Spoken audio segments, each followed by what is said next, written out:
Everything అదే అక్కడ లేనివేవి లేవు.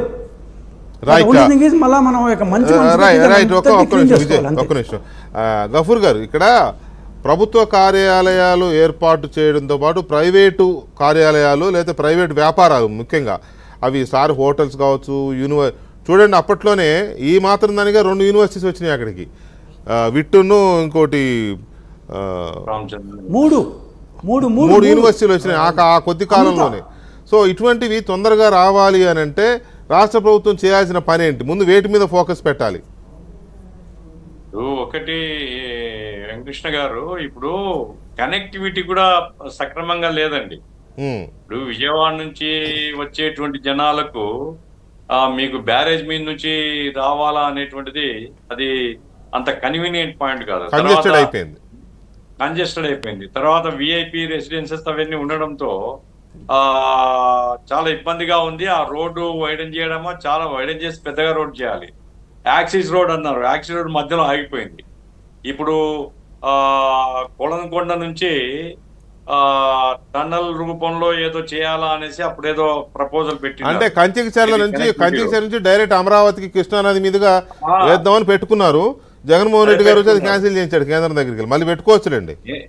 నేను చెప్పేది ఏమిటంటే, ఇటువంటివి ఏదైతే యాక్సెస్ ఉండాలనో పబ్లిక్ డిఫరెంట్ సైడ్స్ నుంచి అమరావతి పోవడానికి యాక్సెస్ ముందు కావాలి.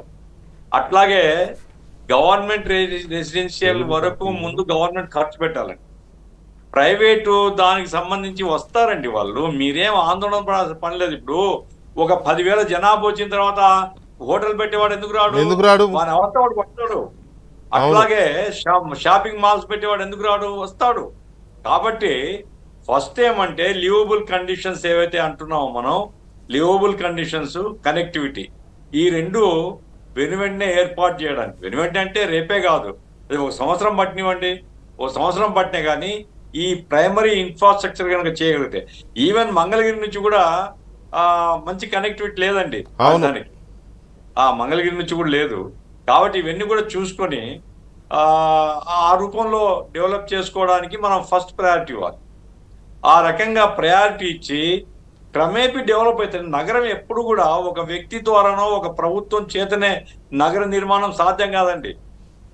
నగర నిర్మాణం అనేది ప్రజలు చేసుకుంటారు, ఆటోమేటిక్ గా అవుతుంది అది. అందుకోసం ప్రభుత్వం ఇవ్వాల్సిన ప్రయారిటీ ఏంటంటే, ఇప్పుడు మన రెసిడెన్షియల్ అకామిడేషన్ ఎవరెవరికైతే ఇవ్వదలుచుకున్నామో అది పూర్తి చేయాలి. అట్లాగే ఎంప్లాయీస్ కు మీరు రెంట్ పే చేసి వాళ్ళని ఎక్కడో పెట్టే బదులు ఎంప్లాయీస్ అందరికి కావాల్సింటే కట్టియండి, మీరు ఆ క్వార్టర్స్ అక్కడ ఉంటారు. కాబట్టి ఎంప్లాయీస్ కు, ఆఫీసర్స్ కు, మంత్రులకు, ఎమ్మెల్యేలను అందరిని అక్కడ తీసుకొని పోయి పెట్టండి. బయట ఉంటే రెంట్ ఇవ్వమని చెప్పండి. ఆటోమేటిక్